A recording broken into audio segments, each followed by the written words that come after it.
Greetings ladies and gentlemen, Adrian here, welcome back to the channel. I'm gonna talk about Guild Wars 2 Living World Season 4 Episode 1 Daybreak today, and I've been debating with myself if I should make videos for each and every episode of the new Living World season and talk about my thoughts after each one comes out, or should I just wait until everything is done and then review the entire season as one entire block. And I spent a lot of time just thinking, which one should I do?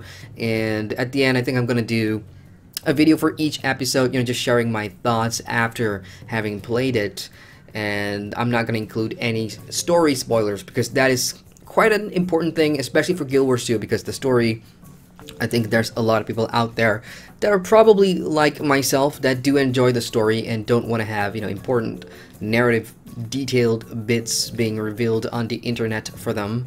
So I'm gonna respect that and try and keep this video as spoiler free as possible. So what exactly am I gonna be talking about? Well, just generally my experience of having played through the first episode, Daybreak, and was super excited for this because I only started playing Guild Wars 2 seriously. Some of you may don't know this, in March this year when I jumped in for the leveling review streams for the 10 reasons to play Guild Wars 2 video. Well, I bought it in 2014, but I never really, got into it.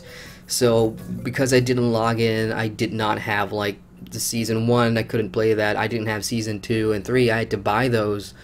Well, not so much season 3 because I logged in during some periods and I got some episodes for free, but the entirety of season 2 I had to buy the full thing from the store. So this was really exciting for me. This calendar year has been exciting for me because it's my first full content cycle of a Guild Wars 2 content period. So we got the expansion that came out, and of course the Living World season now coming out. So this is my first time going through that content cycle. So it's excited to see what the beginning of a new episode of the Living season would be. So with that in mind, let's go ahead and talk about my experiences in the first episode of the story, Daybreak. To set the scene, this thing takes place right after the Path of Fire expansion. So spoilers, I mean by now you should know what the story in Path of Fire is. Balthazar's dead, and there's consequences of that, and all of that starts at the beginning of Daybreak, and you do see some of the repercussions of that big fight and what happens and how Kralkatorrik comes into the picture and everything. And that's great. There's about 6 chapters, I believe. I don't know. I'm doing this off the cuff. I'm doing this, spontaneous. I don't have like a script or anything. So feel free to correct me if I get this wrong. I'm just trying to get this out there. And this is all based off memory. I finished Daybreak the day it came out. But I have not been able to put it down to paper or just make a video because I am currently reviewing another MMORPG out there. I'm sure you guys know what MMO that is. So yeah, at the beginning of Daybreak, you sort of explore the outskirts with Timey and Ridlock, and then something happens to Amnoon, and you go there and try to save the day, I suppose. And this dragon that you've been raising up shows you a vision of what's happening, and that's basically what Daybreak is all about. You're going through this sort of mini adventure to start the new season, and you're gonna have to find more details about what that vision means. And that's how you end up on the Domain of Isdun, which is the new map for this episode, and we'll talk about that in detail later. So if you've played Guild Wars 2 in the past, played any of the Living seasons in the past, or the expansions, you pretty much know what you're going to expect here. There's going to be lots of boss fights, lots of story, cutscenes, dialogues, all that good stuff. Now back to the story, and again, I don't want to spoil anything, so I'm just going to have to talk about this really vaguely, and I hope you've already played it so you can catch on to some of the things I'm talking about. The pacing here in this episode, I thought, was a great change of pace from Path of Fire. Towards the last few chapters in Path of Fire, things really started picking up, and it was going full steam ahead right until the climax. And what I like about Daybreak is, sure, the opening hour may be really action-packed, and you're probably sweating trying to win that fight and find out what exactly is going on, and then things start to slow down. Okay, so this is what that vision was, and now we're gonna go have to chase it. And as I said, that's your ticket to go to the Domain of Isdun. And that's where the pace starts to slow down a bit, because you're being introduced to a new map area. There's a new zone story that involves the Sun Spears. Now this is really interesting, and it's something I really wanted to see. I thought Path of Fire, great, it's Elona, and I have not played Guild Wars or the original campaigns, however you vets call the older content in the first game.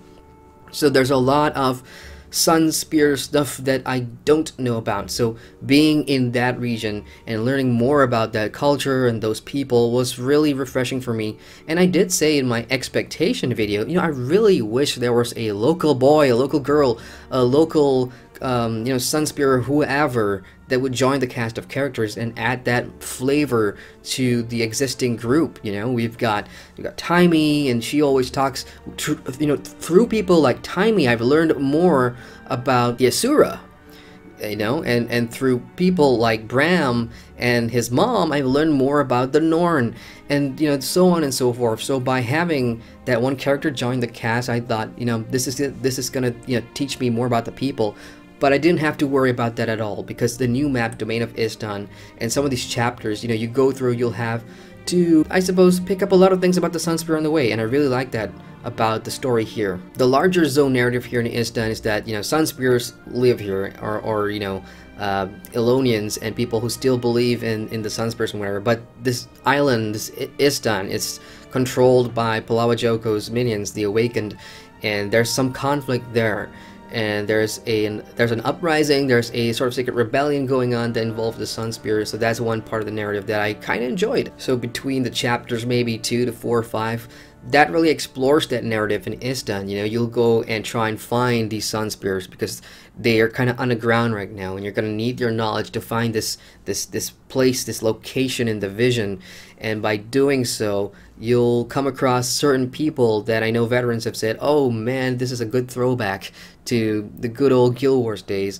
To me, of course, I never had that experience, so I can't really say, but I found it really, really fun to learn about new people, because there's a lot of history there that I look back and think, wow, that makes me want to go and research more stuff, find out who that one character is and why he's so popular, and why are people excited to see him in a cave and everything. Now, towards the end of the episode, things really pick up. The sense of urgency goes through the roof, and me as the player being so invested in my character and some of the characters in our cast, in our ensemble. I think ArenaNet just tugged at my emotional strings, and I think they did it right, because as soon as that plot point revealed itself to me, I was like, oh my god, I gotta get there, I gotta get there, I gotta get there. And I thought it was done really well.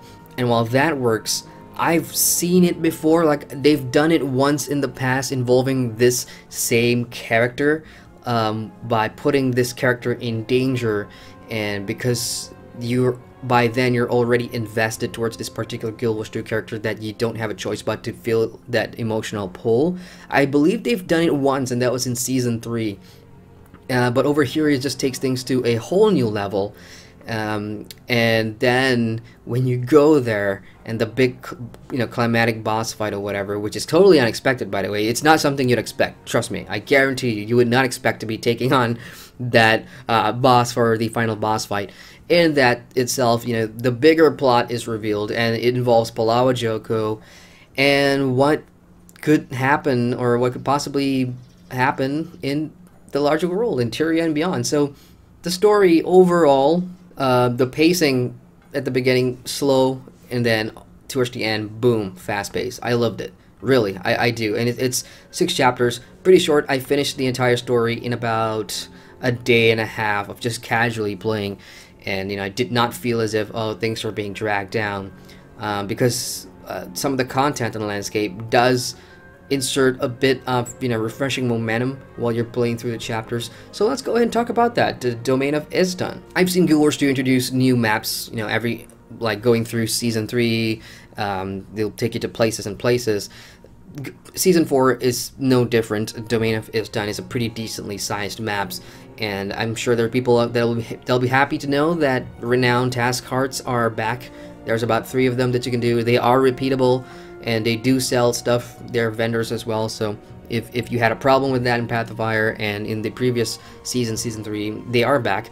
But to be fair, like some of the objectives they do, because of a lot of things that Guild Wars do, it's all tied to the zone narrative, and the thing about the story is it gets you so invested in what's happening in the zone. You know, the uprising, the people's plight against the Palawajoko's minions and Awakened, and how they tied that into the task objectives. You'll feel like, okay, I'm contributing to the fight now. I am a part of this uprising, and I want to help.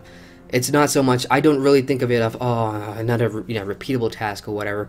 But the truth is, it's a one and done for me. I do the task cards, it's done. There's nothing in those vendors that, at least for me, interests me, so I just do them and move on. Now, the design of Istan itself, pretty cool. I mean, you've got the rocky, cliffy terrain stuff with hidden places to explore at the bottom. There's the Pirate Cove area up there, which is also pretty fun, and that the pirate area does play a part in the story, especially towards the end, a couple of chapters, as they'll introduce like another character that is just a plot character to advance the story, but I still found it pretty cool. And of course, you have the map events that, one of the things I always look forward to, like Path of Fire had some really cool events. No different here in Istan, and it's probably one of my favorites. This one, it's a raid on Palawadan. I hope I'm getting the name right. Palawadan. It's just basically this settlement, or this mini kind of fortress where the Awakened, are holed up, and I think the event happens like every, I can't remember the timers, but it is time based when it happens. And the first couple of days, when the episode went live, I mean, the amount of people doing the attack in Palawadan was amazing to see. Just so many people. The fights were challenging. There's a lot of boss fights in there, mini bosses, and I just had so much fun. And once you beat the event, there's like so many reward chests all over the place. I mean, they just give you the usual stuff that you expect, but still, it was really rewarding. There's another similar raid on, this time it is a naval area for the Awakened, and it takes place further south, I believe, and you have to take down ships and everything. So it was really pretty cool. Those two events so far, those are the big ones, and it's really fun in the group. We're doing it a lot when I was playing. I don't know about now because I haven't played in like a week. So I really like that new landscape content for Istan. Other than that, I think races are back. A little disappointed that there wasn't anything extra added for mounts as I wanted to see. Mounts, basically what they were introduced in Path of Fire to do, which is basically your usual gliding, flying, jumping to get to the various different the new mastery points in Istan and stuff like that. Nothing else. Never really explored any more content involving mounts, and that's fair enough, because to be fair, mounts already do a lot for the player, so I don't think they'll add anything more. Maybe new adventures in coming maps, not sure, but pretty happy with that. Besides that, the new season and the episode also introduced like a new raid and fractals, and problem is I can't really talk about those because I've never gotten my feet wet in that type of content, which is a shame on my part. Honestly, it's raids and fractals are things that I really want to get started on in Guild Wars 2. I just have not found the time because of what I do here in the channel and my commitment to review MMOs as I go along. But whenever I do find downtime, or in the event that I quit my job or I stop freelance writing, then I probably can spend more time and get into raids and fractals and check out and review Guild Wars 2's endgame, because right now I don't have the capacity to do that. So if you have been checking out the new raid and fractal, hey, feel free to share your thoughts. I mean, it really helps people like me who don't have the time to check that out myself. So I'd really love to hear what the new endgame content is like. Is it any good? Is it up to expectations? Because for me, when I play Guild Wars 2, it's more of a casual story thing, and so far the story has been excellent for me. I really like the direction that they're going. There's so much plot potential and stuff that we have not seen, or so much unpredictable stuff that ArenaNet can introduce for the story, and that's what I'm looking forward to. So let me know your thoughts on raids and fractals. So final thoughts. Overall, Daybreak episode 1 of the season 4 has been pretty fun for me. Short, sure, but it's just one episode in a season that will have many episodes. And now the wait begins. As I said, this is my first Living World season content cycle, and I don't know how long the wait is going to be between episodes, so this is going to be a real eye-opener and see how ArenaNet does things and what their schedule is going to be like. But again, story's been good, and it's keeping me hooked. These characters that I have come to admire and like and enjoy the company, and all the dialogue that my commander shares with them over the past year has been, you know, really satisfying for me, and I enjoy spending more time with these characters. I want to see what goes on. So that's my final thoughts on Daybreak. If you've already played the episode, feel free to share your thoughts, and if you want to talk about spoilers, go ahead, I suppose. But if not, then, you know, just keep it spoiler free. Also, Winter's Day Festival is now live in Tyria, if you did not know, so jump on in and check out what the Winter's Day Fest is. This is my first proper Winter Days fest, but I haven't really found the time to jump in, so I'm gonna go and do that and see what's nice, because the Halloween event, the Mad King stuff, that was my first Halloween in Guild Wars 2, and I had a blast. If you look at my character in game now, I'm wearing all of the Mad King stuff, and I really enjoy the Halloween theme. So, wondering what the winter theme's gonna be like. So go ahead and check it out. And finally, a big shout out to the Crichton Herald, aka Fornax. If you don't know who the Crichton Herald is, Fornax, she's got a fantastic YouTube channel that covers a lot of things, the lore about Guild Wars 2. You know, she does reviews for Guild Wars 2. She has a whole bunch of content on her channel that if you are a Guild Wars 2 player and you do like watching content creators make content for Guild Wars 2, please go check out the Crichton Herald, aka Fornax. She's absolutely awesome. Her stuff rocks. I watch her stuff all the time, and I find her voice so soothing, and it's just awesome content. So go check her stuff out. I'll link her channel in the description box below. So that's it from me, guys. Really brief, mumbly type discussion about Daybreak, which I really enjoyed. No negatives so far, not at least ones that really stood out, but all and every negative about, you know, and all the good stuff and bad stuff about the entire Living World Season 4, I will talk about at the end, at the last episode, whenever that comes out. Is it going to be next year? Probably. Definitely next year. So that's when the full review of Season 4 is going to come out. At this point, I'm just going to do episode by episode. I'll just share some thoughts in this vlog style format because I like doing it, and I need the practice. I'm getting really comfortable just staring at my webcam camera, which is kind of a weird thing to do, you know, but I know at the other side of the camera, there's you looking back at me, and there's like a human connection there that we're kind of building with each other. This is getting weird.